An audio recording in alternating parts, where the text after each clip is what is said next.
Okay, players, it's time to talk about something really important. It's time to get serious. It's time to discuss the Jerry Swiggums effect.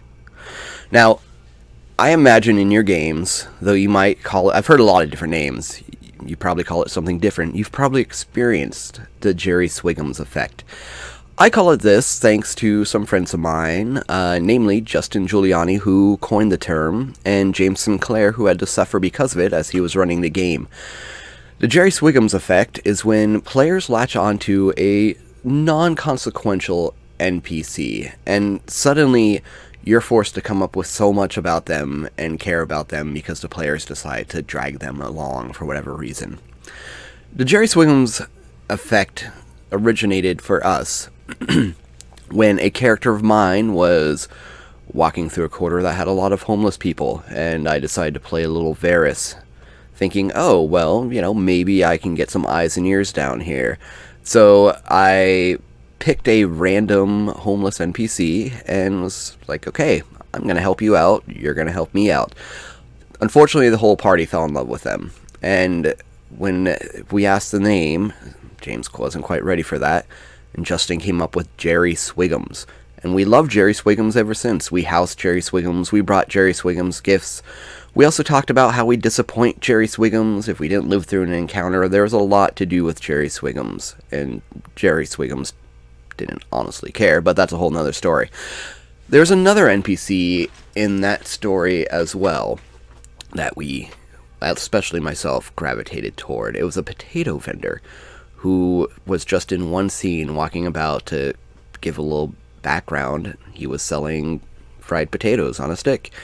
And I decided that my character liked him so much that whenever we were in that section of the city, I sought out the potato vendor. So the downside about the Jerry Swiggums effect is that it does throw the DM for a little bit of a loop. Who are these people? You didn't really plan to have them in your game.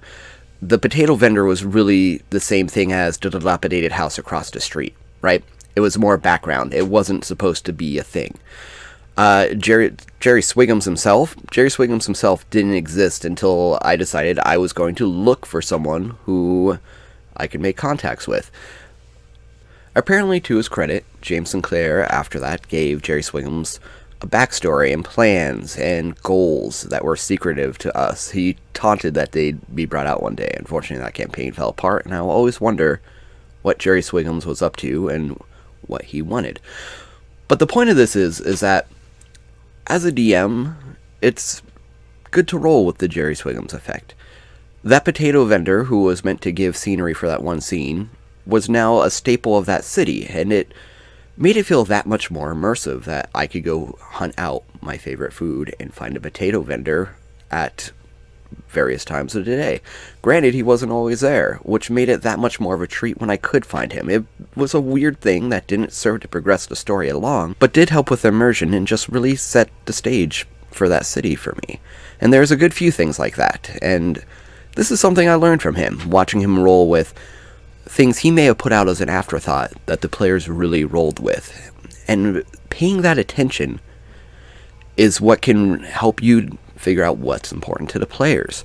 Because if they're noticing it, that's probably something you want to capitalize on, something you're going to want to reuse. So, Jerry Swiggums are always funny. It's a fun, endearing phenomenon.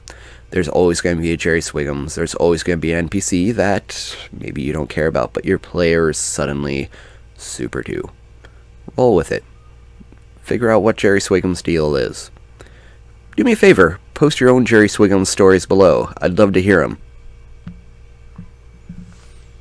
And I just want to take a moment to thank our patrons that help make all this possible. Thank you so much. Thank you, Eric Wilson. Thank you, Aaron Delaney. Thank you, Jeremy Centeno. Thank you, Levi Moat. Thank you, Michael Loy. Thank you, Nathan Early. Seriously, y'all have been supporting us for a while, and I really appreciate that. Those dollars have allowed us to buy replacements when equipment break and help offset the cost of doing all this, and it's seriously been helpful. And if you're interested in supporting us yourselves, you can go to patreon.com/Crumbling Keep. Aside from just good vibes for your efforts, we're also releasing a lot of information there. New monsters, maps, modules. There's going to be a lot of things going up, so you can get it by subscribing to some of our tiers. Thanks for watching. You're looking really good today.